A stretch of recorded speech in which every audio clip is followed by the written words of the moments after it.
मुश्किल के दौर में हर कोई बहाने की चादर ओढ़ लेता है, पर जो हारी हुई बाजी पलट दे वही असली शेर होता है। शेर जंगल का राजा होता है, ये बात सबको पता है, लेकिन उसे जंगल का राजा बनाया किसने, ये बात किसी को नहीं पता। शेर से भी ज्यादा बड़ा होता है हाथी, शेर से भी ज्यादा गति से दौड़ सकता है चीता, शेर से भी ज्यादा चालाक होती है लोमड़ी। शेर बाज की तरह आसमान की ऊंचाई नहीं छू सकता, न तेज है, न ताकतवर है, न चालाक है ये शेर, फिर कैसे ये जंगल का राजा कहलाता है। शेर अपनी सोच की वजह से जंगल का राजा है। एक कहावत है, शेर खुद अपनी ताकत से राजा कहलाता है, जंगल में कभी चुनाव नहीं होते। शेर खुद से 10 गुना बड़े और ताकतवर हाथी को मार गिराता है। हाथी की ताकत जानते हुए भी शेर की सोच उससे कहती है कि मैं हाथी को मार सकता हूँ, और दूसरी तरफ हाथी ताकतवर और बड़ा होने के बावजूद शेर को देखकर ये सोचता है कि मैं इसका मुकाबला नहीं कर पाऊंगा। जंगल में शेर से ज्यादा ताकतवर जानवर मौजूद होते हैं, लेकिन फिर भी शेर ही राजा होता है, क्योंकि शेर अपने कॉन्फिडेंस और लड़ने के एटीट्यूड की वजह से जंगल पर राज करता है, और बाकी जानवर खुद को कमजोर और शेर को ताकतवर समझने की वजह से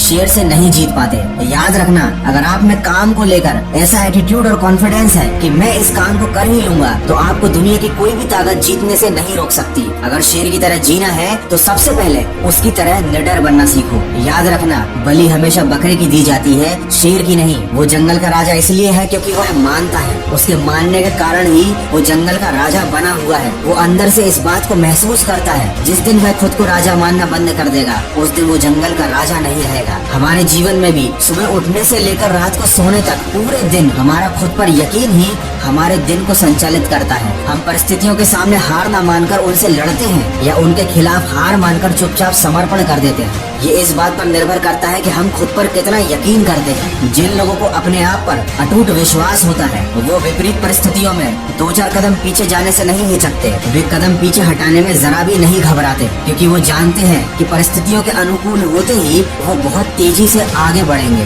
दोस्तों, शेर शिकार का कर्म करता है और उसे फल में मिलता है भोजन, लेकिन वो फल के लालच में कर्म नहीं करता, उसे कर्म करने में मजा आता है। शेर को शिकार करने में मजा आता है, तभी तो वो किसी और के द्वारा मारा गया जानवर नहीं खाता। यही बात आप पर भी लागू होती है। अगर आपको कर्म करने में मजा आने लगा तो आपको फल अपने आप ही मिल जाएगा। अधिकतर लोग केवल फल के लालच में उसके पीछे भागते रहते हैं, सफलता के पीछे, पैसों के पीछे, प्रसिद्धि के पीछे भागते रहते हैं, लेकिन असली सफलता उनको मिलती है जिन्हें सफलता प्राप्त करने के लिए किए जाने वाले जरूरी काम करने में मजा आने लगता है। दोस्तों, ये बात तो आप सब जानते हैं कि झुंड में शिकार कुत्ते करते हैं, शेर केवल अकेला ही काफी होता है। इससे हमें ये सीखने को मिलता है कि अकेले जीना और अकेले चलना सीख लो। जो भीड़ में चलते हैं वो भीड़ में ही खोकर रह जाते हैं। तो शेर के जीवन से हम 3 बातें सीख सकते हैं। पहला तो हमेशा अपने आप को विनर समझो, हमेशा खुद के ऊपर पूरा विश्वास रखो। दूसरी बात, अपने कर्म या अपने काम को मजे के साथ करो। अगर आपका अपने काम में ही मन नहीं लगता तो सफलता मिलना तो बहुत दूर की बात है।